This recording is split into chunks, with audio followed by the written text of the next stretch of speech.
பச்சை புடவைக்காரியாய் உன் தாய் மீனாட்சி நான் இன்று உன்னிடம் வந்திருக்கிறேன். என் தங்கமான தங்கப்பிள்ளையே, என்னுடைய தாழம்பூ குங்குமத்தை தொட்டு அதை உன் நெற்றியில் வைத்து விட்டாயல்லவா? உனக்கு ஒரு முக்கியமான கடிதம் வரும். நீ அதை கொண்டாடுவாய். உன் நெற்றியில் என் தாழம்பூ குங்குமத்தை அணிந்து கொள். பிறகு நடக்கும் அற்புதங்களைப் பார். பயபக்தியோடும் உண்மையோடும் ஆன்ம உணர்வோடும் கண்ணீரோடும் நீ என்னிடம் செய்கின்ற பிரார்த்தனைகளை உன் அன்னையான நான் கேட்டுக்கொண்டுதான் இருக்கின்றேன். நான் அளிக்கும் பதில்களை உன்னால் புரிந்து கொள்ள முடியாமல் போய்விடுவதால் உன் மனம் போன போக்கில் சுதந்திரமாக நடந்து தட்டி கழித்து விடுகின்றாய். அதனால் பலனை அடைய முடிவது இல்லை. உன் விருப்பப்படி செய்யவும் நடக்கவும் வாழவும் நான் உனக்கு சுதந்திரம் கொடுத்திருக்கின்றேன்.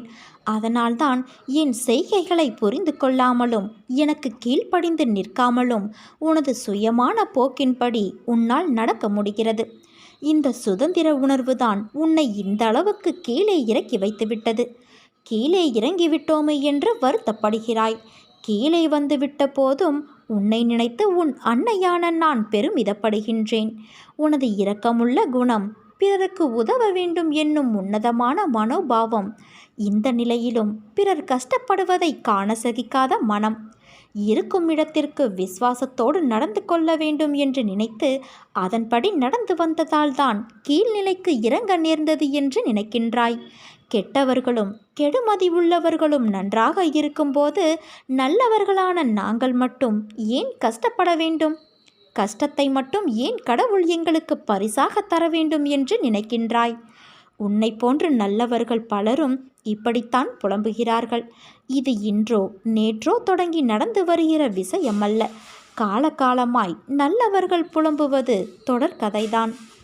நான் உன்னிடம் பிரத்யட்சமாக விளங்க வேண்டும் என்றால் நீ கஷ்டப்பட்டுத்தான் ஆக வேண்டும்.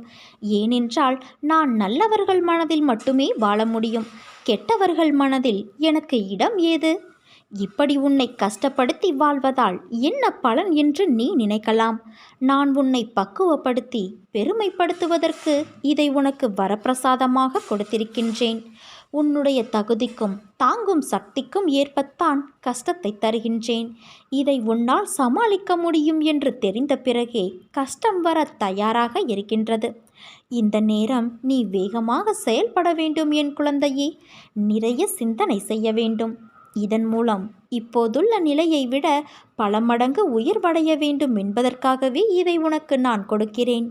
இதோ இருள் நீங்கி பிரம்ம முகூர்த்தம் ஆரம்பமாகிவிட்டது. உன் கஷ்டங்களும் பிரச்சனைகளும் முடிந்து போகப் போகிறது.